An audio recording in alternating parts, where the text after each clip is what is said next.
ईश्वराच्या पवित्र नावाला आज यावेळेस आपण मान आणि सन्मान देऊया. पितृदिनाच्या या विशेष अशा उपासनेमध्ये, भक्तीमध्ये देवबापाच्या पवित्र नावाला धन्यवाद देऊया. प्रार्थना करूया, देवबापाचं उपकार स्मरण करूया. प्रिय प्रभू परमेश्वरा, आमच्या स्वर्गीय पित्या, आम्ही तुला धन्यवाद देतो, तुझ्या नावाचं गौरव करीतो. आजच्या या दिवसाबद्दल आम्ही तुझी उपकार स्तुती करीतो की प्रिय प्रभू परमेश्वरा, देवबापा, पितृदिनाच्या या निमित्तानं आजची ही भक्ती आणि उपासना प्रभू परमेश्वरा तो आम्हासाठी आशीर्वादाची करावीस आणि जे तुझं पवित्र वचन आज आम्हासाठी देवबापा तू देऊ केलेलं आहेस ते वचन परमेश्वरा तो आशीर्वादित करावंस. त्या वचनाच्या द्वारे प्रभू परमेश्वरा तो आमच्याशी बोलावंस. तुझा पवित्र आत्मा आम्हाला सहाय्य करू दे अशी आम्ही तुला प्रार्थना करीतो. तुझ्या पवित्र वचनांच्या द्वारे परमेश्वरा तो आमची भेट घे आणि प्रभू परमेश्वरा आम्हाला समजून येऊ दे की आजच्या पितृदिनाच्या निमित्तानं प्रभू परमेश्वरा तुझ्या पवित्र वचनातून जे काही सद्बोध आणि जे तुझं पवित्र वचन आज तो आम्हाकरिता देऊ करत आहेस ते वचन प्रभू परमेश्वरा आम्हासाठी आमच्या जीवनाकरिता आशीर्वादाचं व्हावं, लाभाचं व्हावं. त्याकरिता प्रभू परमेश्वरा आमच्या अंतःकरणाला, आमच्या बुद्धीला परमेश्वरा तुझा पवित्र स्पर्श कर. आणि देवबापा, आम्ही बोलणारे नसून तुझा पवित्र आत्मा आमच्याशी बोलत आहे असा आम्हा प्रत्येकांचा या ठिकाणी देवबापा भास होऊ दे. आम्हाला सहाय्य कर अशी आम्ही तुला प्रार्थना करीतो. प्रभू परमेश्वरा, आम्ही सर्वजण तुला समर्पित होतो. प्रार्थना प्रभू येशू ख्रिस्ताच्या द्वारे केली म्हणून ऐक पित्या, आमेन. देवबापाच्या पवित्र नावाला धन्यवाद देऊया. आजच्या दिवसाबद्दल परमेश्वराला आपण धन्यवाद देऊया. पितृदिनाच्या निमित्तानं सर्व पित्यांना यावेळेस हार्दिक शुभेच्छा. देवबाप तुमचं सहाय्य करो आणि तुम्हाला दीर्घायुष्य देवो, तुमचं कल्याण करो अशी परमेश्वर चरणी मी प्रार्थना करीतो. आणि आज पितृदिनाच्या निमित्तानं विचार करीत असताना, देवबापाच्या पवित्र वचनावरती विचार करीत असताना पितृदिनाची सुरुवात आम्ही पाहतो की 1910 साली अमेरिकेमध्ये पितृदिनाची सुरुवात करण्यात आली आणि जून महिन्यातील 3रा रविवार पितृदिनाचा असावा असं त्या ठिकाणी जाहीर करण्यात आलं. आणि मग आम्ही पाहतो की पित्याचा सन्मान केला जावा, पित्याला मंडळीतून पित्याचा सन्मान व्हावा, ही या पाठीमागची उद्देश किंवा या पाठीमागची कल्पना आहे. आणि म्हणून आम्ही पाहतो की आजही परंपरागतपणे सर्व मंडळातून पितृदिन साजरा केला जात आहे. आम्ही पाहतो की पवित्र शास्त्र आम्हाला पितृदिनाच्या बाबतीत किंवा पित्याच्या बाबतीत काही विशेष असं मार्गदर्शन करतं आहे. आणि जेव्हा आम्ही पिता किंवा बाप म्हणून एक व्यक्ती आपलं जीवन जगत असते त्याबद्दल पवित्र शास्त्र आम्हाला पुष्कळ काही सांगून जातं. आणि म्हणून आम्हाला हे पाहणं गरजेचं आहे की आज पिता म्हणून पवित्र शास्त्र आम्हाला कशा प्रकारे मार्गदर्शन करीत आहे. आम्ही पाहतोय अनुवाद याचा अध्याय 5 आणि वचन 16 मध्ये, तुझा देव परमेश्वर याने तुला आज्ञा केल्याप्रमाणे आपल्या बापाचा व आपल्या आईचा मान राख, म्हणजे जो देश तुझा देव परमेश्वर तुला देत आहे त्यात तू चिरकाल राहशील आणि तुझे कल्याण होईल. वरील वाचनामध्ये आम्ही पाहतो की आम्हाला कौटुंबिक जीवन कशा प्रकारचं असावं आणि कुटुंबामध्ये पित्याचं आणि मातेचं स्थान काय आहे याविषयी आम्हाला देवाचं वचन सांगते. आणि मग कुटुंब संस्था ही देवानं निर्माण केली आणि या कुटुंबाचं नियंत्रण देवबाप स्वतः करीतो. देवबाप त्याच्या आज्ञा पाळणाऱ्या कुटुंबाचं रक्षण करीतो, तारण करीतो. आणि म्हणून या ठिकाणी असं म्हटलंय की तो आपल्या बापाचा व आपल्या आईचा मान राख, म्हणजे जो देश तुझा देव परमेश्वर तुला देत आहे त्यात तू चिरकाळ राहशील आणि तुझं कल्याण होईल. आणि मग आम्ही पाहतोय की कुटुंबाचं कल्याण होणं, लेकरांचं हित होणं, चांगलं होणं, कल्याण होणं आणि त्यांची देशामध्ये वस्ती होणं, याकरिता परमेश्वरानं जे काही मोशेला नियमशास्त्र दिलं त्याच्यामध्ये हे सांगितलं की तुझा देव परमेश्वर याने तुला आज्ञा केल्याप्रमाणे आपल्या बापाचा व आपल्या आईचा तू मान राख. आणि मग मान राखणं हे किती महत्त्वाचं आहे आपल्या वडिलांचा, आपल्या आईचा हे या ठिकाणी सांगत आहे. आम्ही पाहतो की पवित्र शास्त्र आम्हाला सांगते की आमचा स्वर्गीय देव बाप, आमचा पिता म्हणून तो स्वतःला आमच्या पुढं सादर करतो. आणि स्तोत्र 103 आणि 13व्या वचनामध्ये असं म्हटलेलं आहे की जसा बाप आपल्या मुलांवर ममता करीतो तसा परमेश्वर आपले भय धरणाऱ्यांवर ममता करीतो, नाही का. आणि मग आम्ही पाहतोय की जसा एखादा बाप आपल्या मुलांवरती प्रेम करतो, प्रीती करतो, ममता करतो, तसं देव आमच्यावरती त्याचं भय धरणाऱ्यांवरती ममता करीतो, प्रेम करीतो, त्यांचं संरक्षण करतो. आणि म्हणून बापाचा आणि आईचा मान राखावा ही देवाची आज्ञा आहे. बापाचा आणि आईचा मान राखावा ही देवाची आज्ञा आहे. आणि परमेश्वराने बापाला किंवा वडिलांना कुटुंबाचं मस्तक म्हणून ठेवलेलं आहे. आणि मुलांना मिळणारे आशीर्वाद किंवा त्यांचे हित परमेश्वरानं आईवडिलांच्या सन्मानात त्या ठिकाणी राखून ठेवलेले आहेत. जी मुलं आईवडिलांचा सन्मान करतात, जी मुलं आपल्या बापाचा सन्मान करतात, त्यांचा देव सन्मान करतो. आणि म्हणून या ठिकाणी आम्ही पाहतोय की तो आपल्या बापाचा आणि आपल्या आईचा मान राख, म्हणजे मग तू देशात वस्ती करून राहशील, तू चिरकाल वस्ती करून राहशील आणि तुझं संरक्षण होईल, तुझं देव कल्याण करील. आणि म्हणून आम्ही पाहतोय की देवाची ही अभिवचने आज आम्हासाठी अतिशय महत्त्वाची आहेत. आणि मग आम्ही पाहतो निर्गम 21 आणि 15व्या वचनामध्ये देखील कोणी आपल्या बापाला किंवा आईला मारहाण केली तर त्याला अवश्य जीवे मारावे, नाही का. आणि मग हे आम्ही पाहतोय की आईवडिलांच्या बाबतीत नियमशास्त्र आम्हाला सांगते की आपल्या बापाला आणि आपल्या आईला जर कोणी मारहाण करीत असेल, जर कोणी त्यांचा छळ करीत असेल आणि त्यांना त्रास देत असेल तर मग त्याला अवश्य जीवे मारावा असं म्हटलेलं आहे. म्हणजे परमेश्वर आईबापांच्या आज्ञेमध्ये, आज्ञा पालनामध्ये किती महत्त्व देतो आज्ञा पालनाला, की त्या ठिकाणी तो असं म्हणतो की जर मुलं आईवडिलांना त्रास देत असतील, मुलं जर आईवडिलांचा छळ करीत असतील तर अशा मुलांना जीव मारावं. आणि ही कठोर शिक्षा परमेश्वरानं आईबापाच्या संबंधानं त्या ठिकाणी देऊन ठेवली. आणि म्हणून हे बंधनकारक आहे की आम्ही आपल्या बापाचा आणि आपल्या आईचा मान आणि सन्मान करावा. कुटुंबामध्ये शिस्त, आदरभाव असावा ही देवाची इच्छा आहे. आणि म्हणून या ठिकाणी आम्ही पाहतोय की एक कुटुंब म्हणून कसं असावं, पवित्र शास्त्राच्या दृष्टीनं, देवाच्या दृष्टीनं एक कुटुंब कसं असावं, पित्याचं त्या ठिकाणी काय स्थान आहे, हे जेव्हा आम्ही पाहतो त्यावेळेस आम्हाला समजते की आपल्या बापाचा आणि आईचा मान राखणं हे आम्हाला अतिशय महत्त्वाचं आहे. आम्ही नीतिसूत्र याचा अध्याय 30 आणि पहिलं वचन जर आम्ही पाहिलं तर त्या ठिकाणी असं म्हटलं की याकेचा पुत्र आगूर याची वचने म्हणजे देववाणी, नाही का. याकेचा पुत्र आगूर याची वचने म्हणजे देववाणी. जसं काय हा आगूर बोलत नसून देव स्वतः आमच्याशी बोलत आहे. आणि म्हणून या ठिकाणी आम्ही पाहतोय की या आगुरानं त्याला जे काही देवाची वचने त्या ठिकाणी मिळाली किंवा देवाचा दृष्टांत झाला, तो पवित्र आत्म्यानं प्रेरित होऊन त्या ठिकाणी बोलला आणि त्यानं जी काही नीतिसूत्रामध्ये जी वचनं लिहिली ती या ठिकाणी अतिशय महत्त्वाची आहे. एक कुटुंबाच्या दृष्टीनं, देशाच्या दृष्टीनं, देवाच्या लोकांच्या दृष्टीनं, मंडळीच्या दृष्टीनं ती वचनं अतिशय महत्त्वाची आहेत. आणि यामध्ये आम्ही नीतिसूत्र अध्याय 30 आणि 11 वचन जेव्हा पाहतो त्यावेळेस आगूर त्या ठिकाणी म्हणतो की बापाला शाप देणारा व तुला आशीर्वाद प्राप्त न हो असे आईला म्हणणारा अशा लोकांचा एक वर्ग आहे असं तो म्हणतो. अशा लोकांचा एक वर्ग आहे, एक त्या ठिकाणी एक गट आहे की ते आईवडिलांना शाप देतात, आईवडिलांना त्या ठिकाणी छळतात.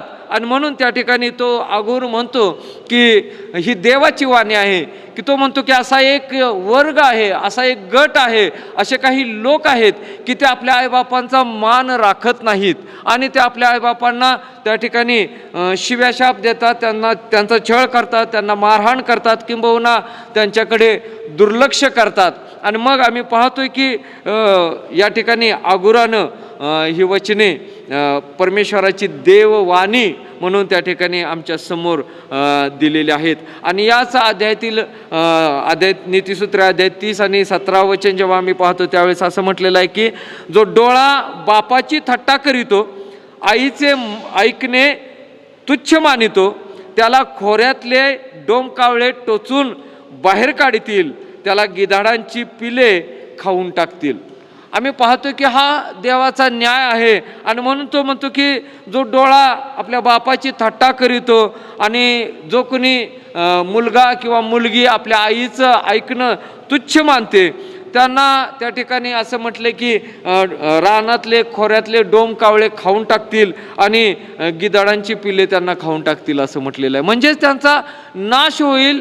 देव त्यांचा त्या ठिकाणी समाचार घेईल आणि ते संकटात पडतील असं त्या ठिकाणी म्हटलेलं आहे. आणि म्हणून आम्ही पाहतोय की कुटुंबाचं तारण होणं, कुटुंबाला एक चांगल्या धार्मिक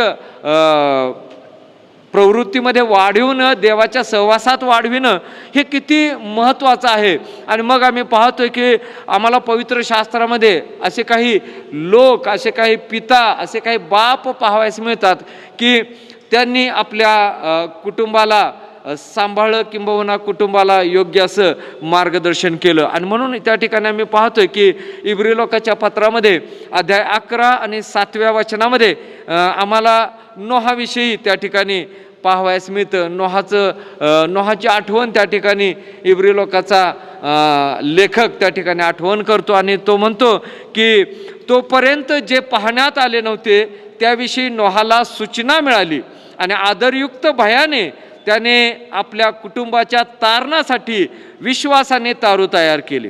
त्या विश्वासाच्या द्वारे त्याने जगाला दोषी ठरविले आणि विश्वासाने प्राप्त होणारे नीतिमत्व त्याच्याद्वारे तो वतनदार झाला. आम्ही या ठिकाणी पाहतो की नोहा हा त्या पिढीतील एक धार्मिक मनुष्य होता आणि त्याचं जीवन हे देवाच्या भयात, देवाच्या आज्ञेत चालणारं असं त्या ठिकाणी होतं. आणि म्हणून आम्ही पाहतोय की जेव्हा देवाचा दृष्टांत त्याला झाला, देव त्याच्याशी बोलला आणि मग तो त्या ठिकाणी म्हणतो की लेखक म्हणतो तोपर्यंत जे पाहण्यात आले नव्हते त्याविषयी नोहाला सूचना मिळाली. नाही का, 40 दिवस आणि 40 रात्र पाऊस पडणार आणि संपूर्ण सृष्टीचा देव समाचार घेणार याविषयी जे काही परमेश्वरानं त्याला सांगितलं, परमेश्वर त्याच्याशी बोलला आणि त्याविषयी त्यानं आम्ही पाहतोय की देवाचं वचन सांगतंय की नोहाला जशी सूचना मिळाली ती सूचना त्यानं आदरयुक्त भयानं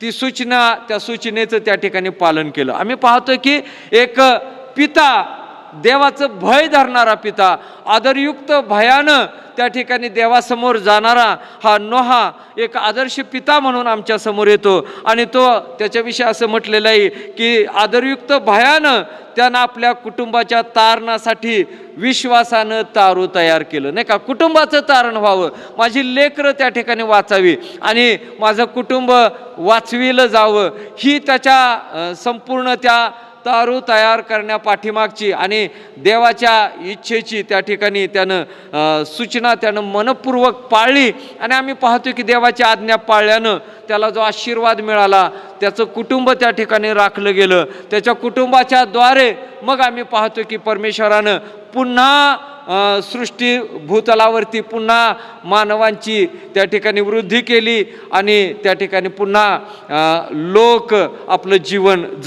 जगू लागले. कदाचित आम्ही पाहतोय की नोहानं जर देवाच्या आज्ञेचं पालन केलं नसतं तर त्या काळी संपूर्ण पिढीचा नाश झाला असता. परंतु आम्ही पाहतोय की जे पाहण्यात आलं नव्हतं, ज्याविषयी त्याला काही दिसत नव्हतं, ज्याविषयी तो कुठल्याही प्रकारची खात्री त्या ठिकाणी देऊ शकत नव्हता, परंतु आम्ही पाहतोय की त्याविषयी त्याला देव त्याच्याशी जेव्हा बोलला त्यावेळेस एका पित्यानं आपल्या कुटुंबाच्या तारणासाठी विश्वासानं तारू तयार केलं. मग आम्ही पाहतोय की आम्हा प्रत्येक पित्याला हे समजून घेणं गरजेचं आहे की आज आम्ही देवाच्या इच्छेप्रमाणे आमचं कुटुंब, आमची लेकरं, आमच्या मंडळीमधला आमचा सहभाग, आमच्या समाजामधला आमचा सहभाग, हे सगळं काही आम्ही करीत असताना आम्ही देवाच्या आज्ञांचं पालन करतो का. आणि मग या ठिकाणी आम्ही पाहतोय की त्यानं आपल्या विश्वासाच्या द्वारे जगाला दोषी ठरविलं, जगाला खोटं ठरवलं.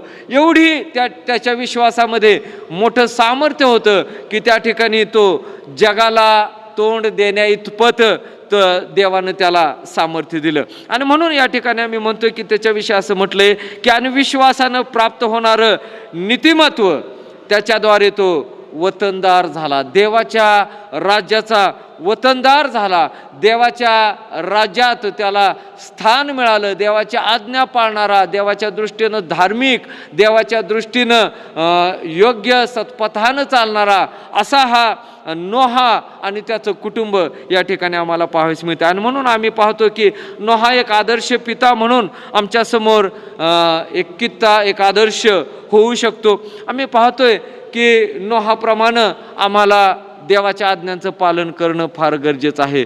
जसं नोहानं विश्वासानं तारो बांधलं, आमच्या कुटुंबाची रचना देवाच्या विश्वासामध्ये, वचनांमध्ये होणं फार गरजेचं आहे. आणि प्रत्येक पित्यावरती ही जबाबदारी आहे की त्याच्या कुटुंबाचं त्यांनी सर्व प्रकारे मार्गदर्शन करावं, पालनपोषण करावं, त्यांना योग्य प्रकारे चालण्यासाठी त्या ठिकाणी सहाय्य करावं. आणि मग आम्ही पाहतोय की एक पाळक म्हणून, एक देवाचा सेवक म्हणून आम्ही पुष्कळ वेळेस पाळकांचं जीवन हे व्यस्त असतं. आणि एका मंडळीमध्ये असेच एक पाळक काम करीत होते आणि त्या पाळकांचं संपूर्ण शेड्यूल नेहमीच व्यस्त असायचं.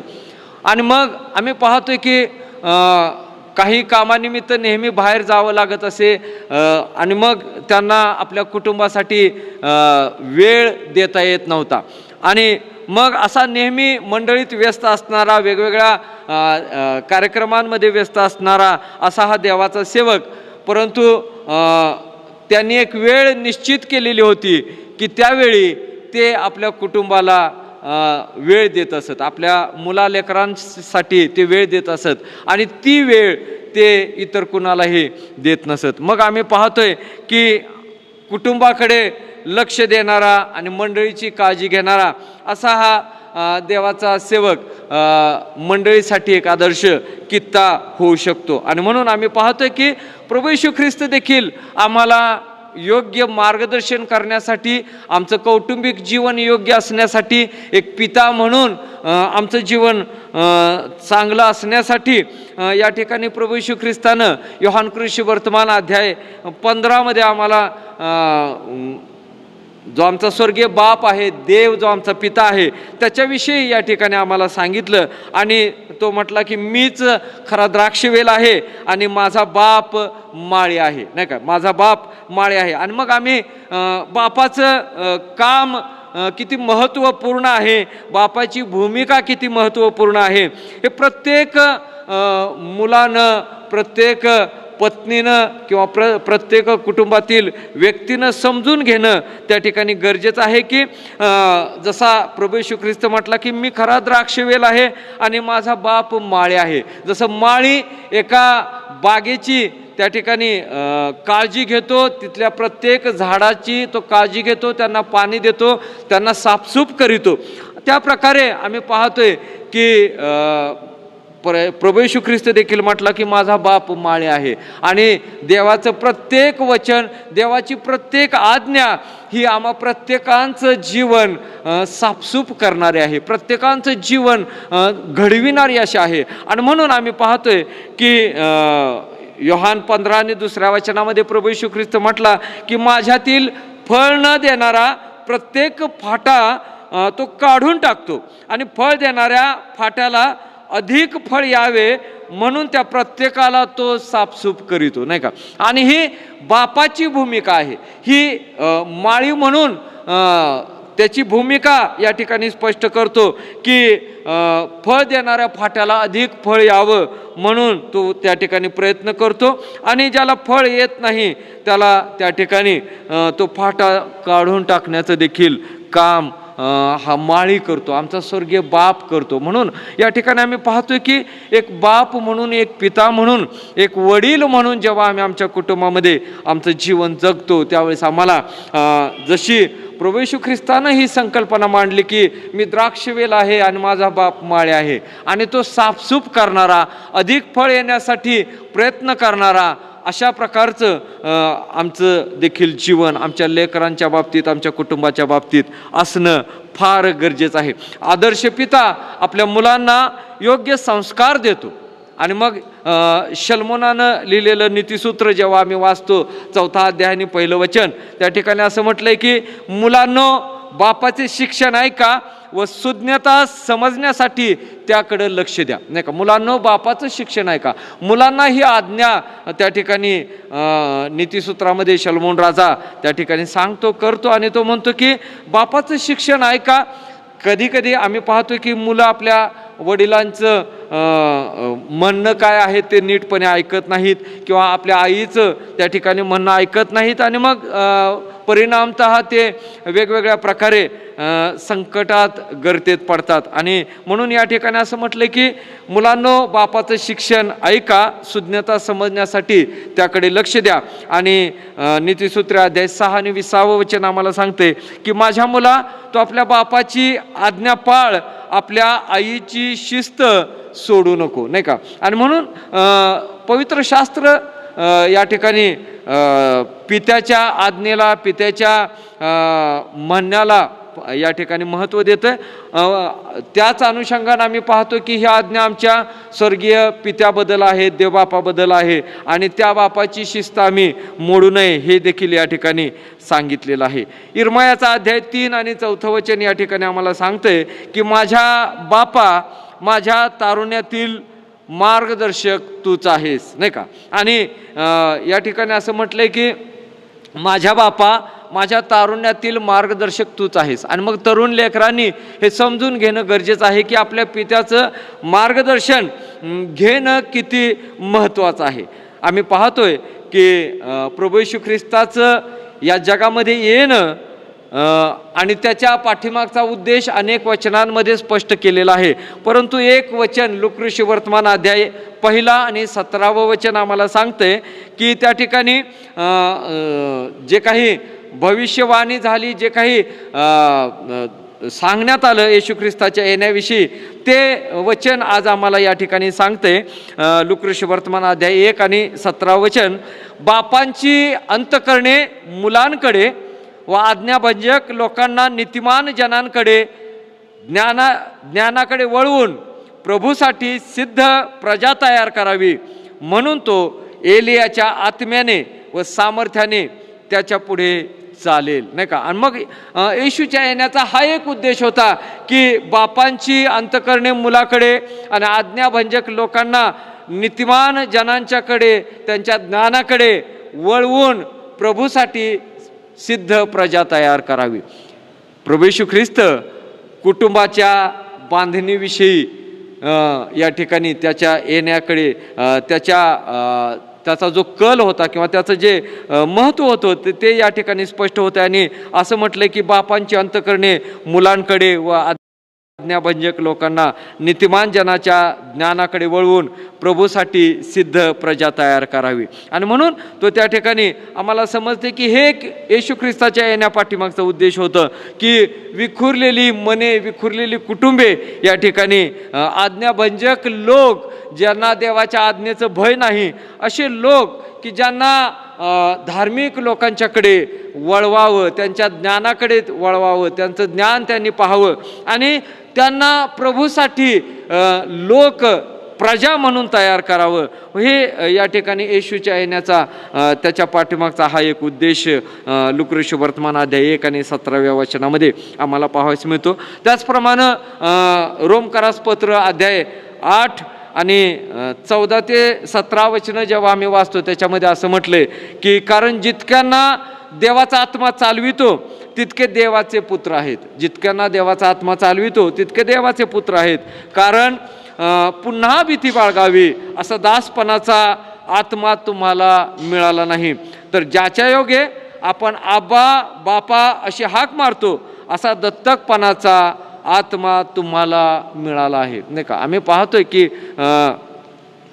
देवाची इच्छा, देवाची योजना आम्हाला स्पष्ट होते आणि ज्यांना देवाचा आत्मा चालवितो तितके देवाचे पुत्र आहेत असं त्या ठिकाणी म्हटलेलं आहे. ज्यांना देवाचा आत्मा चालवितो तितके लोक देवाच्या दृष्टीनं अतिशय महत्त्वाचे आहेत. आणि म्हणून पुन्हा भीती बाळगू नये असा दासपणाचा आत्मा आम्हाला देवानं दिलेला नाही. आणि म्हणून तो या ठिकाणी असं म्हणतो की आब्बा आणि बापा असं म्हणून आम्हाला पित्याकडे हाक मारता येईल असा दत्तकपणाचा आत्मा परमेश्वराने आम्हाला दिलेला आहे. आणि म्हणून आम्ही म्हणतो की आमच्या स्वर्गातील बापा तुझे नाम पवित्र मानले जाऊ. आणि हे अतिशय महत्त्वाचं आहे की परमेश्वर स्वतः आमच्या पुढं सादर होत असताना जसा काय तो आमचा बाप आहे, आमचा पिता आहे, असं तो स्वतःला सादर करतो आणि तो त्याचा आत्मा आम्हाला या ठिकाणी देतो. आणि तो म्हणतो की 16व्या वचनामध्ये तो आत्मा स्वतः आपल्या आत्म्याबरोबर साक्ष देतो की आपण देवाची मुले आहोत, आपण देवाची मुले आहोत. आणि म्हणून या ठिकाणी समजून घेणं फार गरजेचं आहे की मी माझ्या कुटुंबामध्ये पिता म्हणून, माता म्हणून, लेकर म्हणून जेव्हा आमचं कौटुंबिक जीवन असतं, मंडळीतील जीवन असतं, त्यावेळेस आम्हाला देवाच्या आत्म्याचं सहाय्य सामर्थ्य मिळणं किती गरजेचं आहे. कारण देवाचं अभिवचन आहे की मी तुम्हाला दत्तकपणाचा आत्मा तुम्हाला दिलेला आहे. देवानं प्रभू येशू ख्रिस्ताच्या द्वारे आम्हाला त्याची लेकरं म्हणून या ठिकाणी स्वीकारलेलं आहे. आणि मग 17वं वचन आम्हाला सांगते की आणि जर मुले आहोत तर वारिसी आहोत, म्हणजे देवाचे वारिस, ख्रिस्ताबरोबर सोबतीचे वारिस असे आहो. आणि म्हणून या ठिकाणी आम्हाला समजतं की देवाचं वचन आज पितृदिनाच्या निमित्तानं एक आदर्श पिता, एक आदर्श कुटुंब बनविण्याची, लेकरांना देवाच्या विश्वासामध्ये वाढविण्याची जबाबदारी कौटुंबिक जीवनामध्ये प्रत्येक पित्यावरती असते. आणि म्हणून संत पाऊल देखील प्रत्येक पत्रामध्ये आम्हाला पाहावयास मिळतं की मंडळीतील प्रत्येक लहान थोरांना काही मार्गदर्शन करतो, कौटुंबिक जीवनाबद्दल मार्गदर्शन करतो, आध्यात्मिक जीवनाबद्दल मार्गदर्शन करतो. आणि मग या ठिकाणी तो म्हणतो की आपण देवाची मुले आहोत. देवानं प्रभू येशू ख्रिस्ताच्या द्वारे त्याचा आत्मा, दत्तकपणाचा आत्मा आम्हाला दिला. आणि मग या ठिकाणी त्याच वचनामध्ये शेवटचा भाग असा आहे की आपल्याला त्याच्याबरोबर गौरव प्राप्त व्हावे म्हणून त्याच्याबरोबर दुःख भोगीत असलो तरच, नाही का. आम्हाला देवाच्या विश्वासावरती आमचं जीवन जगत असताना आम्हाला अनेक वेळेस अनेक समस्यांना सामोरं जावं लागेल, परंतु देवाचा आत्मा निश्चितपणानं आमचं सहाय्य करेल. आणि म्हणून आजच्या दिवसाबद्दल देवबापाला धन्यवाद देऊया. प्रत्येक पित्यासाठी देवाचं हे वचन आशीर्वादाचं व्हावं.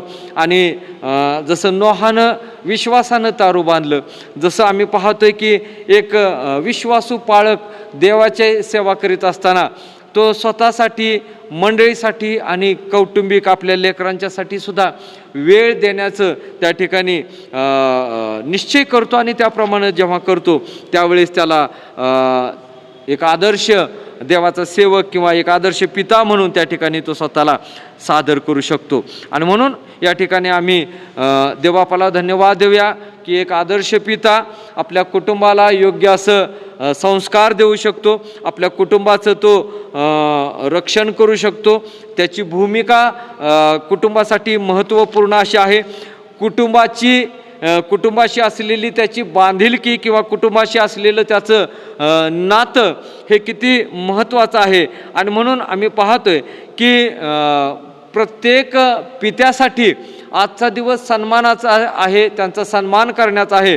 परंतु त्याबरोबर आम्ही पाहतोय की प्रत्येक पित्यानं हे देखील समजून घेणं गरजेचं आहे की परमेश्वरानं मला माझ्या कुटुंबात एक मस्तक म्हणून ठेवलेलं आहे, एक जबाबदार व्यक्ती म्हणून ठेवलेला आहे. आम्हाला पाहायचं मिळतं की कित्येक वडील, कित्येक बाप आपल्या या जबाबदारीपासून आज पळण्याचा प्रयत्न करतात, आपल्या लेकरांना त्या ठिकाणी सोडून देण्याचा प्रयत्न करतात. परंतु आम्ही पाहतोय की पवित्र शास्त्र जेव्हा आम्हाला मार्गदर्शन करतोय प्रियानो, त्यावेळेस आम्हाला आमच्या कुटुंबाची जबाबदारी समजून येते, आमची धार्मिक जीवनाबद्दलची असलेली जबाबदारी समजून येते. आणि म्हणून देवाचं वचन आमच्यासाठी अतिशय महत्त्वाचं आहे. आज पितृदिन आहे.